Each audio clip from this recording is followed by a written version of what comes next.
Hello दोस्तों, कैसे हैं आप सब। आई थिंक आप लोग ठीक होंगे।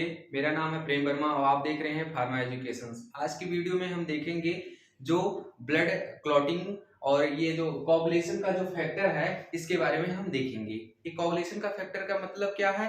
जो हमारा जो ब्लड क्लॉटिंग का जो लेवल है, जो सीक्वेंस है, वो जो एक्सटेंसिव पाथवे और इंटेंसिव पाथवे जो हमने कल के लेक्चर में हमने बताया था कि उसके हम फ्लो चार्ट के बारे में, उसके साइकिल के बारे में हम देखेंगे कि कैसे हमारा ब्लड क्या होता है, क्लॉट होता है। तो आज हम पहले देखते हैं कि वो उसमें कौन कौन से फैक्टर यूज होते हैं, किसमें ब्लड क्लॉटिंग में, ब्लड कोगुलेशन में कौन कौन से फैक्टर यूटिलाइज होते हैं। जैसे एक्सटेंसिव पाथवे में कौन से फैक्टर यूज होते हैं और इंटेंसिव पाथवे में कौन सा फैक्टर यूज होता है। तो फैक्टर का मतलब होता है ये ऐसे मतलब कुछ सब्सटेंस, कुछ ऐसे मॉलिक्यूल्स होते हैं जो क्या करते हैं, हेल्प करते हैं किसी एक मॉलिक्यूल से, उसको क्या करते हैं, कन्वर्ट करते हैं दूसरे मॉलिक्यूल से, एक फॉर्म से दूसरे फॉर्म में, ताकि वही चेन आगे चलकर क्या होता है, हमारे ब्लड का क्या बनाता है, थक्का बना लेता है, कोगुलेट हो जाता है, जिससे हमारा जो ब्लड का सिक्रीशन जो बाहर हो रहा था या कहीं पर ट्रॉमा हो जाता, कहीं पर घाव हो जा रहा था, तो वो क्या हो रहा था, ऑटोमेटिक वहां पर क्या हो जाता है,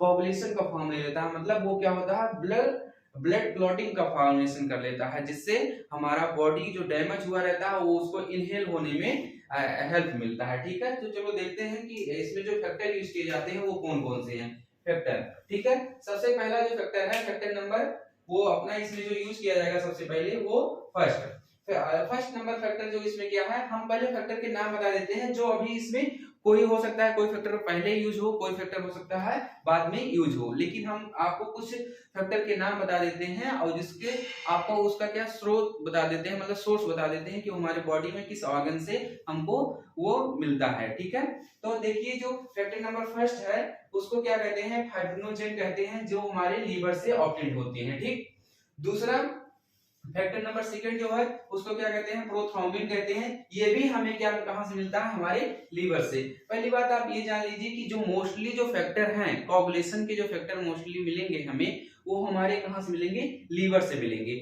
बस ओनली केवल ओनली टू फैक्टर ऐसे हैं जो हमारे बॉडी के अदर ऑर्गन से मिलते हैं, अदरवाइज जितने भी फैक्टर हैं सब हमारे कहां से मिलते हैं, लीवर से। ठीक है, ओवरऑल 12 से 13 फैक्टर हैं जो हमारे बॉडी में कोगुलेशन के लिए हेल्प होते हैं, बट इसमें मोस्टली जो हमसे जो ज्यादा इंपॉर्टेंट है वो आज हम आपके इस वीडियो में आप लोगों को बताएंगे। ठीक है, तो दूसरा क्या है, प्रोथ्रोम्बिन है, जो भी कहां से हमें मिलता है, लीवर से मिलता है। फिर तीसरा क्या है, तीसरा फैक्टर जो है वो कि उसका क्या नाम है, टिश्यू फैक्टर, जिसका नाम एक और है जिसको क्या कहते हैं, थ्रोम्बोप्लास्टिन कहते हैं। ठीक है, यही थ्रोम्बोप्लास्टिन, इसको कहां से मिलता है, ये डैमेज टिश्यू से हमें ऑब्टेन होता है। एंड दूसरा कहां से हमें ऑब्टेन होता है, एक्टिवेटेड प्लेटलेट से मिलता है।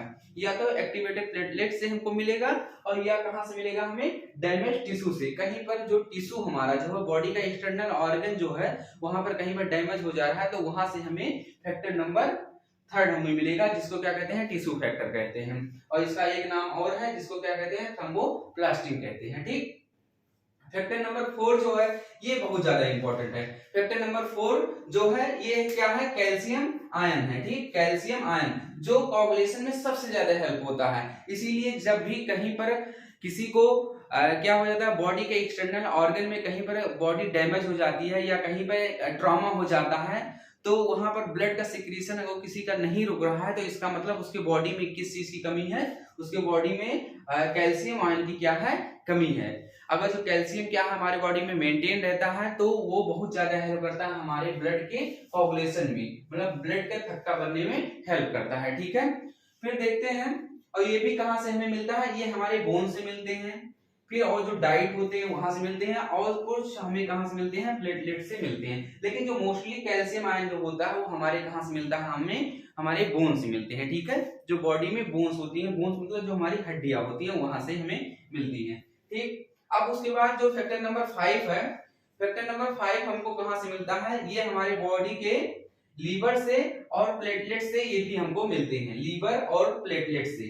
इसको क्या कहते हैं, लेबाइल फैक्टर कहते हैं। ठीक है, लेबाइल फैक्टर नाम याद रखो, और ये कहां से मिलता है हमको, लीवर एंड प्लेटलेट से। फैक्टर नंबर कितना है, ये 5 है। ठीक, फिर उसके बाद फैक्टर नंबर 10, ये बहुत ज्यादा इंपॉर्टेंट है, क्योंकि जब एक्सटेंसिव पाथवे और इंटेंसिव पाथवे जब दोनों आपस में कॉमन पाथवे से जस्ट अपर साइड का जो मतलब जो आपको मॉलिक्यूल्स मिलेंगे वो आपके फैक्टर नंबर 10 ही रहेंगे, जिसको क्या कहते हैं, थ्रोम्बोकाइनेज कहते हैं। ठीक है, जिसको थ्रोम्बोकाइनेज कहते हैं। ये भी हमें कहां से मिलता है, हमारे लीवर से ऑब्टेन्ड होते हैं। ठीक, ये जो सोर्स है इसके, और ये क्या है, फैक्टर के नेम है, और ये क्या है, सीक्वेंस है कि कौन कौन से सीक्वेंस पर है, factor number first, second, third, फिर इसको फोर्थ, 5 ऐसे करके हैं। ठीक है, फैक्टर नंबर जो 12 है, फैक्टर नंबर 12 को क्या कहते हैं, एंटी हेमोफिलिक कहते हैं, एंटी हेमोफिलिक फैक्टर डी कहते हैं, जो भी हमें कहां से मिलता है, ये भी हमको लीवर से ही मिलता है। ठीक, फिर उसके बाद हमें क्या होता है, फैक्टर नंबर हम बात करते हैं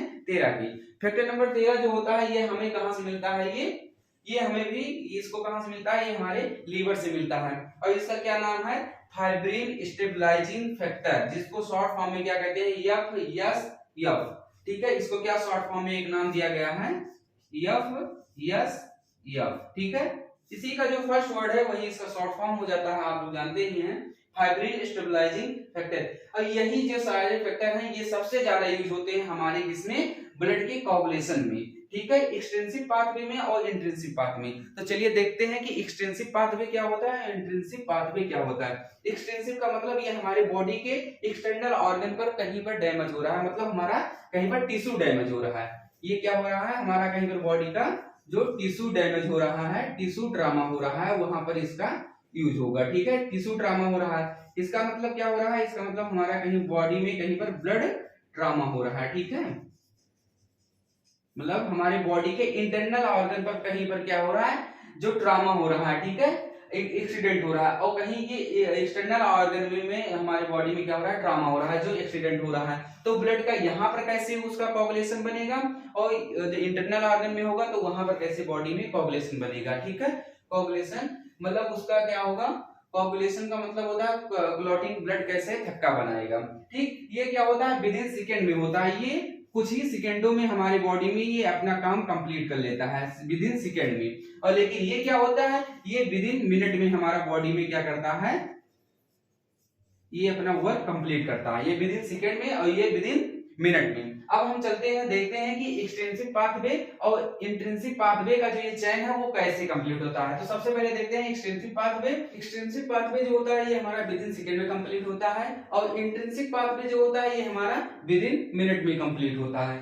ठीक है, ये क्या होता है, ये हमारा कहीं पर टिश्यू ट्रामा होता है तब ये साइकिल हमारी चलती है, और ये साइकिल कब चलती है, जब हमारा कहीं पर ब्लड ट्रामा होता है, मतलब बॉडी के इनर लेयर में कहीं पर हमारा टिश्यू क्या होता है, डैमेज होता है, तब ये साइकिल चलती है। और ये हमारा बॉडी के एक्सटर्नल ऑर्गन में, मतलब बॉडी का जो टिश्यू है, एक्सटर्नल टिश्यू जो है वो कहीं पर डैमेज होता है, तब ये साइकिल चलती है। ठीक है, कि मतलब इस साइकिल क्यों चलती है, इसलिए चलती है क्योंकि हमारा जो ब्लड है वो क्या हो जाए, कोagulation के फॉर्म में कम हो जाए, ताकि थिक बना हो जाए वहां पर, और ये क्या बना ले, ब्लड का क्या हो जाए, क्लॉटिंग का फॉर्मेशन ले ले, जिससे ब्लड क्या हो, जो एक्सटर्नल ऑर्गन से हमारे बॉडी से बाहर निकल रहा था वो क्या हो जाए, ब्रेक डाउन हो जाए, रुक जाए। ठीक है, फिर क्या देखते हैं, एक्सटेंसिव पाथवे में देखते हैं कि जो टिश्यू ट्रामा होता है इसमें हमारा सबसे पहला जो फैक्टर काम करता है वो फैक्टर नंबर 3 होता है, जिसको क्या कहते हैं, टिश्यू फैक्टर कहते हैं। ठीक है, और टिश्यू फैक्टर का एक नाम और है जिसको क्या कहते हैं, थ्रोम्बोप्लास्टिन कहते हैं। ठीक, और ये थ्रोम्बोप्लास्टिन कैल्शियम की प्रेजेंस में क्या बनाता है, ये एक्टिवेट क्या करता है, फैक्टर नंबर 10 को, किसके प्रेजेंस में, उसके मतलब कैल्शियम के प्रेजेंस में क्या करता है, फैक्टर नंबर 10 को क्या करता है, एक्टिवेट करता है।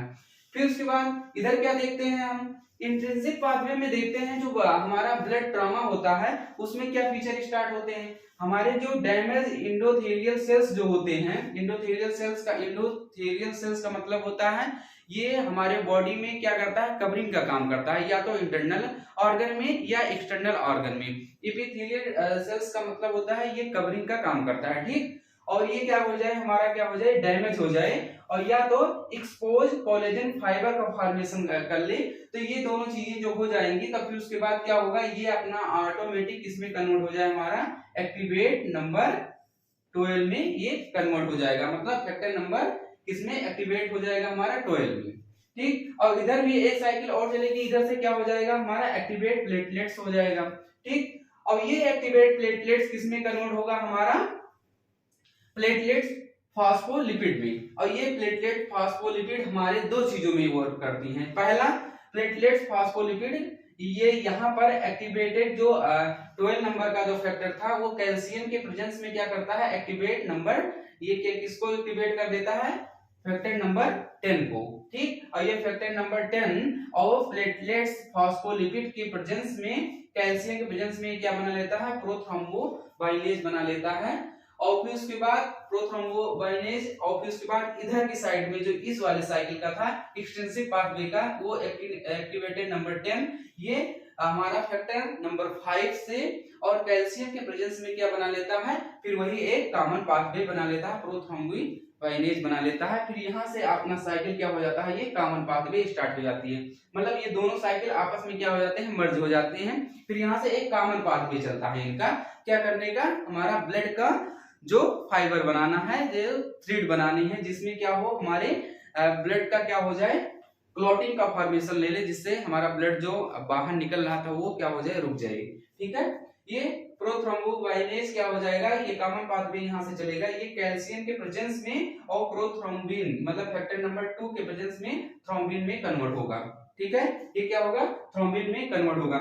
मतलब ये क्या है, ये हमारा जो एक्सटेंसिव पाथवे और इंटेंसिव पाथवे का जो सबसे पहला जो स्टेज होता है हमारा, ये होता है हमारा क्या मिलता है, प्रोथ्रोम्बोबाइनेज मिलता है। ब्लड क्लॉटिंग का ये जो स्टेज है फर्स्ट नंबर ये मिलता है हमें। सेकंड नंबर पर हमको क्या मिलता है, थ्रोम्बिन मतलब फैक्टर नंबर सेकंड, और कैल्शियम के प्रेजेंस में हमको क्या मिलता है, थ्रोम्बिन मिलता है। ये हमारा क्या होता है, स्टेज नंबर सेकंड होता है। अब फिर और आगे चलते हैं और देखते हैं, अब आगे हमको क्या मिलता है, लूज फाइब्रिन थ्रेड मिलता है। लूज फाइब्रिन थ्रेड वो किसके प्रेजेंस में मिलता है हमारा, वो फैक्टर नंबर फर्स्ट जो होता है फाइब्रोजेन में मिलता है। फाइब्रोजेन से की हेल्प से और प्रोथ्रोम्बिन नहीं, थ्रोम्बिन के सहायता से क्या बनता है, लूज फाइब्रिन क्या बनता है, थ्रेड। ये लूज फाइब्रिन थ्रेड का मतलब होता है ये जाल की तरह होती हैं, बट ये लूज फॉर्म में होते हैं। फाइब्रिन जो क्या करता है, ब्लड को रोक नहीं पाता।